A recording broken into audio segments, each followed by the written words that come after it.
Hi, this is Sherry. I'm coming at you for Angel's Whisper, and I'm down at Canyon Lake.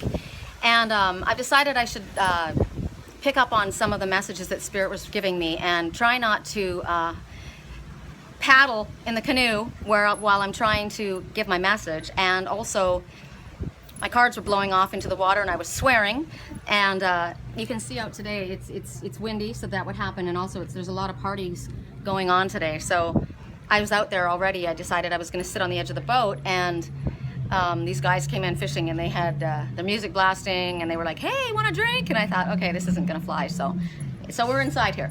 And also, I started to come to do the reading a few minutes ago, and this whole boat full of women just came up and wanted to have a party with me, and so I told them what I was doing, and we did a reading with everybody. So that was supposed to happen.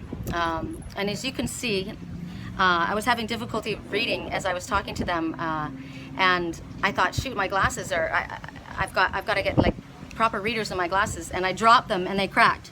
So clearly that's a message. Do it, do it right now. So I wasn't gonna do an animal totem until I got swooped by two birds, and there was a pair of them. And so I looked at them and I thought, interesting. They reminded me of the red-winged blackbird, but that's not what they were. They were nighthawks. And the nighthawk speaks about persistence and going after what you want, but staying strong and being persistent and going after it and not giving up. I don't know a lot about the nighthawk, so I'm sure you guys are going to maybe fill me in, or maybe I'll look later, because like I said, I wasn't planning on doing it. But the nighthawk talks about persistence, so it asks you, are you doing what you can and going after what it is that you want? It also talks about plenty and success. So a time of success, and we've had a lot of about victory today. We have a lot about the bee has been coming up, and the bee screams victory. But it also says, you know, the busy bee gets the honey. So it talks about you got to go after it. You know, nothing's going to fall in your lap. So the nighthawk does talk about success and splendor and abundance, but there's something required of you. So what is it that you need to do to bring this into your life? They also call the nighthawk something about the puddle, or the what is it? The thunderbird, or something. No, I'm not going to get it right. But they make a certain sound when they're mating.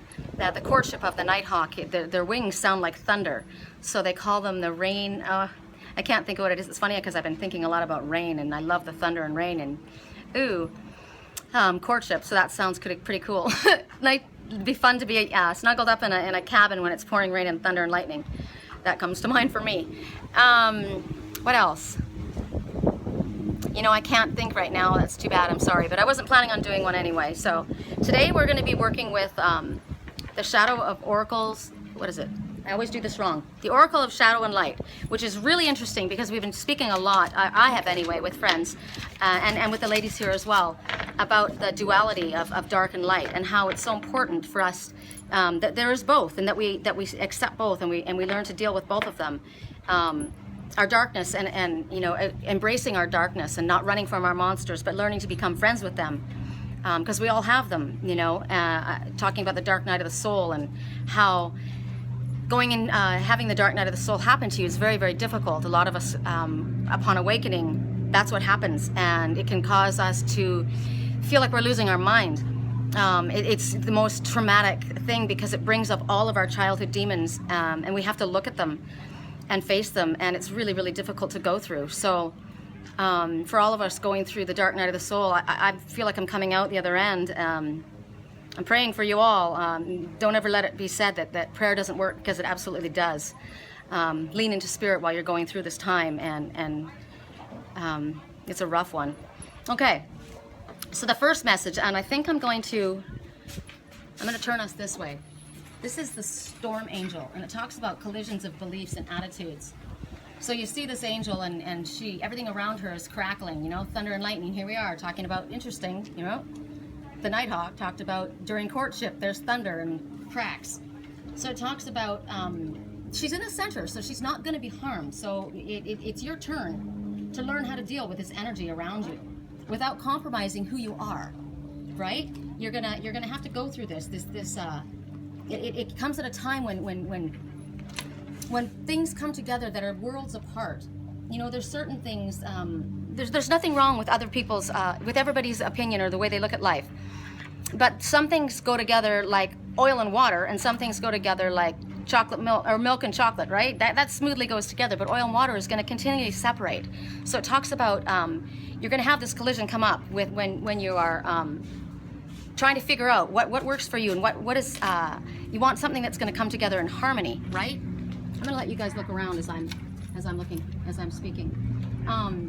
So basically, what it's telling you is, when this time comes for this collision of beliefs and styles and attitudes and energies, if you're on your, if you're ready for it, if you're on your path, if you're, listening to the messages that are coming, that's why we get these messages. They're like little previews of what's going to come. Then it's not going to be so difficult for you, And then for others, it's it'll be more flowing. But for others who see the monster, or who see the darkness, the shadow, and they're afraid of it, they want to cling on to it. So the more you try and pull them away from it, the more they're going to hold on to it because it's familiar. So then trying to pull away from this, and maybe your higher self is doing this to you, it's pulling you away. So as it's pulling away, you're trying to hold on, and it's going to feel really chaotic. It's going to feel really difficult because you're being torn away from something, right? That's familiar to you. But the wonderful thing about this collision is that it's going to clear away. It's going to clear away all the stale energy. It's going to clear away what doesn't work for you anymore. It's going to bring about a change in you and in your life that you've never experienced, and the results are going to be worth it. It's even though it feels incredibly difficult. Look at the pair right here, the ducks. They talk about comfort and going to what is your family. They bring about comfort. So be prepared, because what they're saying is at this time, what's going to be happening is there's going to be arguments, angry situations, fights, all of these wild energies that need to be released. They have to be released. And when this happens, they're talking about uncovering truths. They're talking about things that any lies or deceptions or manipulating or cheating, anything like that is going to become clear, because nothing stays hidden when this storm angel comes. And they're telling you, stand in your integrity, whatever you need to do to be standing in your personal integrity, and speak your truth. If you're the one, speak your truth at this time, standing in yourself, because everything is about to become very transparent. It's a bright light, and nothing is going to remain hidden. So there's that message. And the next one we have coming is called the Grumpy Red Fairy. So you look at her, and she doesn't care what you think of her. Look at her hair, black and red. I like it. Actually, my daughter did her hair like that a while back, and I thought it was really cool. So it talks about being true to your own self, right? Be yourself. She's tired of being judged by people, right? She's tired of being other people sticking their nose in her business. She doesn't look happy. They're telling her, people have been saying, you shouldn't look like this. You shouldn't wear your hair like this. Maybe, you've got tattoos, and tattoos are angry people. We don't like that. And she's over that. She's tired of having to walk down the street, or go through school, or have her parents or her friends evaluate her. But she's quirky, and she's punky, and she's different, and there's nothing wrong with that. She is not a disruptive or an unkind person. Generally, she's a loving person. She doesn't wear a fake smile. She's real. She's real. She's not going to pretend to be what you want her to be, because that is not standing in her own personal integrity, right? So she's saying, I want to be me. I want to be free. I want to be doing what I want to do without everybody giving me their opinion. I know that I'm different, and I'm not going to change unless I want to. And I don't need to change to fit in. I need to be true to myself. And the people that are, who think that she should be smiling, or wearing a pretty dress, or having blonde hair, or not climbing trees, or, whatever they're doing, they can just deal with it, No, we don't like tattoos. Tattoos are wrong. Piercings are wrong. Black holes are wrong. My daughter went through this stage, and I let her go through it. She needed to express herself, It was showing what she was feeling at the time, and it mattered to her. And so she was allowed to do it. It didn't make her a bad person. It's interesting. They give you the example a lot of times. They'll show you a picture of a guy covered in tattoos, right? And then the girl next to him, and she's in this prim little proper dress, and from the front, he looks like a, you know, a scary person, and she looks like this, you know, little prima donna. But then you look at them from behind, and he's got a bouquet of flowers in his hand, and she's got a knife in her hand. So appearances are very deceiving, aren't they? So for some people, it's all about fitting in. It's all about, you know, being playing by the rules. And if they don't, they get a lot of, if they don't bend to people's restrictions, or if they don't do what others want them to do, they get a lot of disapproving looks, you know. But she feels free enough that she's going to express herself. She doesn't care. She's like, I know who I am, and I'm going to express myself as I am, in dynamic and creative ways, because that's why I was created. So when she shows up in your reading, it's time to play. It's time to be your true self. It's time to embrace the day. You know, if you want to dye your hair purple, dye your hair purple. If you want to have a mohawk, wear a mohawk. If you want to play the drums, whatever you want to do. If you want to, you know, quit your job and go across country, do it. This is your life. You're not supposed to smile and put on a sugary fake face just because somebody wants you to. We have a messenger. The vulture, which is rebirth, talking about a death of something, and then being transformed and reborn. You know, that's a good thing to show up right then. So they're basically saying right now, it's time for you to be real. Don't be nicey nice just because that's what's always been expected of you. And maybe you've always told the line, but they're telling you don't do that. Be authentic. Try different things. Find out who you really are. You know, maybe you need to go on a quest to find out who you are. I did that. I love it. And then when you're smiling at people, it's a genuine smile. It's not fake. You know, don't ever be fake. So that's that message. And I'll let you guys look around while I find the next one. Okay. This is working out better with the cards not blowing all over the place, for sure. I hope that you guys can hear me while I'm talking. This is interesting. So here we see ghosts of the past return for a time. You see this girl, and she's got a masquerade mask in her hand, right? And these people behind her, they're still wearing their masks, but hers is off. So it talks about teachers, friends, others that may be showing up at this time, old boyfriends, old girlfriends, whatever. They're showing up right now to remind you, and you know, ones that you've let go, but they're showing up to remind you of a time maybe that you were sick, or a time when you weren't doing well, or other challenging times in your life. Why are you surrounded at this time by all of these people that are showing you your flaws, that are bringing up all the things that you would rather not think about, the things that you've let go? You know, why are they coming right now? Basically, what it's talking about, they want you to find out what it is that you have. They're coming here basically so that you can lay it to rest, right?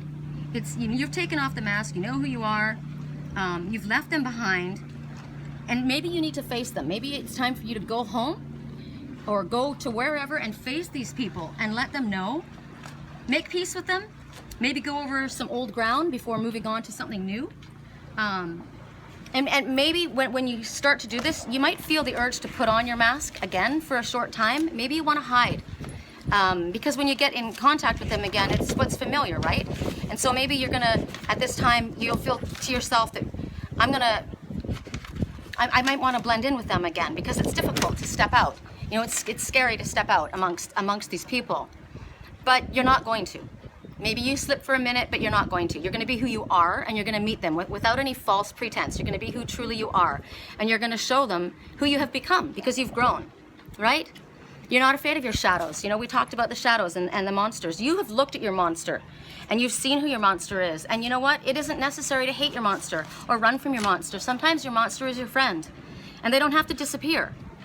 You know, you don't have to put the mask on again, but you're going to be there and say to them, I'm not afraid of my monster. I'm not afraid of my shadows. I'm at peace with it and who I am. So this is a time when, you know, old boyfriends and girlfriends, crushes, friends, situations from the past that were difficult may show up again. Things that, like I said, that you thought you had already dealt with, but they're coming back so that you can, the trick is look at them and then move quickly through it and move past it, right? It's you know, don't get stuck there. They're there to show you maybe an adjustment that you need to make. Or maybe they're just there to show you how far you've come. Or maybe you're just there to let them know, I'm moving on, like you said, you know, the Grumpy Red Fairy did. It's a clearing. You know, it's like releasing. It's a shower. You're washing off the old grime that doesn't work for you anymore. These are the ghosts of your past that are calling you home, right? So face the ghosts with the masks. They're there to show you what needs to happen at this time. Maybe there's a time that you need to face people that you have done wrong yourself, you know. Nobody's perfect. Everybody makes mistakes. Everybody gets to be forgiven because we all want forgiveness, right? So maybe this is the cause of some kind of indecision that you're having right now, facing these ghosts that are standing in front of you. Oh, this is a ghost from my past. I need to do. It's Judgment Day. It's time for you to take the power in your hand. You're more powerful than you realize, and it's, you know, the time for hiding behind the mask and pretending like you're like everybody else is done. It's the time to step out and be unique, and it's time for you to be like the grumpy red fairy. You're going to be who you are. All, you know, all the demons, all the good, all the bad, the duality, the dark and the light, all existing in one, and there's nothing wrong with that. There's something really, really beautiful about that. So that's what's going to happen. The next message that we get, I'll turn you this way, is, I don't know, okay, I guess it's this one. I'm not certain if these are out of order. This one, the one that before, they might be in reverse order, but whatever. Pink Lotus Fairy, a time for spirit. She's sitting in the Om position, very chill, right? Sitting on a lotus leaf, communing with spirit. She's got the dot and the third eye open. The stars are back above, behind her. And it's talking about, it's funny because she says, you know, you might have had might be loving your guilt-free rants and staying up too late and behaving badly. But basically, it's about balancing everything out with new spiritual teachings, new connections. Talks about a time that you're about to meet a wise one, a very gentle spirit, a quiet, and it could be your own higher self that you're meeting. It could be a person. It could be an energy, but it's going to be very still, very slow, very peaceful. I keep hearing, you know, and all during the reading that I did with those ladies, and today, this morning, you know, when the teacher is ready, the master appears. And somebody said to me, who is your master? And we are our master, right? So maybe it's your higher self that's going to guide you. And maybe it's going to feel too slow for you. Maybe you're a fast-paced person, like I'm really fast, so it's hard for me to slow down. But this teacher is going to assist you in finding what it is that your soul really needs to tell you and share with you. It's a time of inner discovery. It's a time of getting into your mental state, you know, studies and physically as well, you know, not just in word. I keep seeing the swallow. The swallow is back. Swallow is a harbinger of spring, right? And it keeps coming back. It's interesting. It's talking about learning to be authentic and real and you know, living in your own still space so that you can hear what your heart is saying.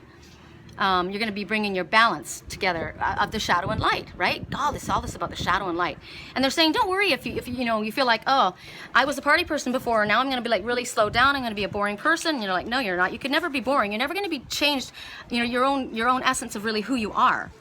You know, and on this journey, you're going to have this blissful nirvana, this feeling of nurturing. There's going to be some guidance that's going to be coming to you. At this time, they're saying it could be helpful for you to take up yoga. One of the ladies out there that I spoke to, she said paddleboarding, and I thought, you know, that's awesome. When you're in yoga, you concentrate on your breath, right? You don't think about anything. You're clearing your mind because you're concentrating on your breathing.